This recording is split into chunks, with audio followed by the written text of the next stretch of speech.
परीक्षा 2018 का परीक्षा परिणाम कल आरपीएससी की ओर से जारी किया गया था। प्रदेश भर में पहले स्थान पर जुड़ रही है झुंझुनू जिले की मुक्ता राव। उनसे बात करते हैं, इस वक्त हमारे साथ मौजूद है। मुक्ता जी, सबसे पहले तो बहुत बहुत बधाई आपको।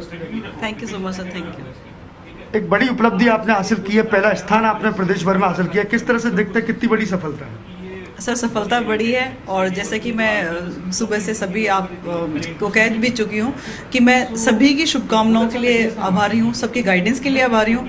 लेकिन ये एक अपने आप में एक चुनौती के रास्ते का द्वार खोलती है।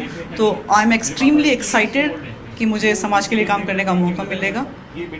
एक गृहिणी के लिए कितना चुनौतीपूर्ण होता है कि किस तरह का माहौल आपको मिला होगा, कैसे आपने तैयारी की और पहले स्थान हासिल किया? सर गृहिणी के लिए तो बहुत अच्छा मौका है कि उसको बहुत सारा टाइम मिल जाता है। दोपहर में घर को मैनेज कर सकती है, बच्चे स्कूल जाने के बाद में खूब टाइम ही टाइम है। अपने सारे कामों की प्रायोरिटीज़ को बाद में कर लीजिए और पढ़ने की प्रायोरिटी को आगे रख लीजिए। तो जब मेरा बेटा 5 घंटों के लिए स्कूल जाता था तो मेरे पास वो पूरे 5 घंटे खुद की सेल्फ स्टडी के लिए होते थे। और आरएस का एग्ज़ाम चूँकि बहुत लंबा काम है और इनफैक्ट हम सारे कैंडिडेट्स उसको पंचवर्षीय योजना बोलते हैं, तो 5 घंटे प्रतिदिन के हिसाब से करेंगे तो आसानी से हो जाएगा सर। किसको देना चाहेंगी सफलता का श्रेय? कौन है ऐसे आपका जो मोटिवेटर आपको हमेशा रहा शुरू से ही? क्या किस तरह से इस मम्मा की सर मेरा बेटा, जिससे मुझे अक्सर ये हमेशा ये पूछता था स्कूल से आते ही, मम्मा आज आपने कितनी पढ़ाई करी, मम्मा अपने टारगेट्स को मीट कर लिया, मम्मा मैं मेरे होमवर्क खुद कर लूँगा, you just assured you please concentrate on your studies. दूसरा सर, किसी भी व्यक्ति की सफलता उसकी खुद की सफलता नहीं है। मैं ऐसा मानती हूँ सारे परिवार, सारे शुभेच्छा देने वाले लोग, सारे टीचर्स, सारे ऐसे लोग जिन्होंने आपको किसी न किसी तरीके से सहयोग दिया है, इवन मैं तो सारे डोमेस्टिक वर्कर्स जो मुझे हेल्प करते हैं उनको भी थैंक यू बोलना चाहती हूँ कि आपने मेरा सहयोग दिया, मुझे टाइम मिला, इसीलिए मैं पढ़ पाई। तो to everyone thank you so much. और भी कई लोग होते हैं जो आरएस की प्रिपरेशन करते हैं लेकिन बहुत जल्दी हार मान लेते हैं, उन लोगों के लिए क्या मैसेज देना चाहेंगी आप? सर लहरों से डरकर नौका पार नहीं होती, तो मुझे लगता है कि बिल्कुल मत डरिए और अगर स्ट्रांगली अपने आप पे विश्वास कीजिए। ये प्रक्रिया अल्टीमेटली पूरी तो होती ही है, ये अभी थोड़ा टाइम ले रही है, लेकिन मुझे पूरा यकीन है। अभी रिसेंट कुछ कमेटी बनाई गई है श्री एमएल कुमावत जी की अध्यक्षता में, और उनकी रिकमेंडेशंस को यदि इम्प्लीमेंट किया जाएगा तो हम हर साल वैकेंसीज आएंगी और हर साल हम इसको देख पाएंगे। और आपके माध्यम से मैं कैंडिडेट्स को भी एक रिक्वेस्ट करना चाहती हूँ। हम देखते हैं यूपीएससी हर साल एग्जाम करवाती है, हर साल रिजल्ट्स आते हैं, हमारे यहाँ कैंडिडेट्स कोर्ट पहुँचते हैं और वो अननेसेसरी बहुत लंबा डिले हो जाता है। तो मेरे सारे भाइयों बहनों जो आप लोग तैयारी कर रहे हो, प्लीज़ कोशिश कीजिए कि कोर्ट का दरवाज़ा कम से कम खटखटाया जाए ताकि हम हर 12 महीने बाद में एक वैकेंसी को देख पाएँ और इस प्रोसेस को स्ट्रीमलाइन कर पाएँ।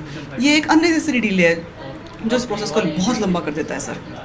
देखिए आयुषी, ये है मुक्ता राव और उनके बच्चे हैं जो उनके मोटिवेटर हैं, जो हमेशा से मम्मी को मोटिवेट करते थे कि मम्मा आपने कितनी पढ़ाई की। वो भी हमारे साथ मौजूद है, उनसे भी बात करेंगे।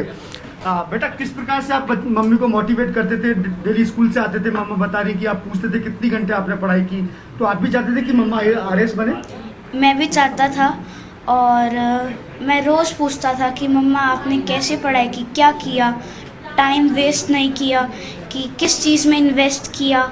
तो और जब भी मम्मा डिमोटिलाइज हो जाती थी तो मैं उनको पुश करता था, mama you can do it, you can do it. अच्छा, आप क्या बनेंगे आगे चल के? आपका क्या मकसद है, क्या गोल बनाया है आपने अभी से? मेरा आईएएस बनने का है। अच्छा, ऐसा कोई सा दिन था जिस दिन मम्मा ने पढ़ाई नहीं की और अब आपने मम्मा को डांट लगाई, मम्मा आपने पढ़ाई नहीं की आज? नहीं, ऐसा तो कोई दिन नहीं था, मम्मा रोज़ पढ़ाई करती थी। देखिए, ये है उनके मुक्ता राव के बच्चे जिन्होंने हमेशा अपनी माताजी को मोटिवेट किया। इस वक्त हमारे साथ मौजूद है उनके हस्बैंड, उनसे भी बात करते हैं। सर पहले तो बहुत बहुत बधाई आपको कि आपकी बेटी साथ बनी है। किस प्रकार का खुशी का माहौल आज आपके बीच में? सर हमारे परिवार में, हमारे सारे रिलेशन में सब लोग बहुत खुश हैं। इस दिन के देखने के लिए हम बहुत सालों से वेट कर रहे थे। ये पहले आईटी इंडस्ट्री में थी, सॉफ्टवेयर इंजीनियर, काफ़ी सालों तक इसने जॉब किया वहाँ पे।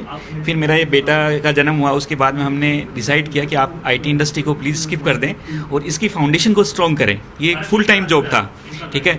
सो इसने इसकी फाउंडेशन स्ट्रॉन्ग करने के साथ साथ में पूरी फैमिली की देख रेख करने के साथ साथ में कुछ टाइम निकाला और अपने को दिया, मतलब पढ़ाई के लिए दिया, और इसने आज उसका रिजल्ट आज इसको मिला है। ये शुरू से ही टैलेंटेड है, शुरू से मतलब बाई बोर्न ही इसका बहुत ही अच्छा, मतलब इसने हर जगह टॉप किया है, ठीक है। तो ये एक अंडर यूटिलाइज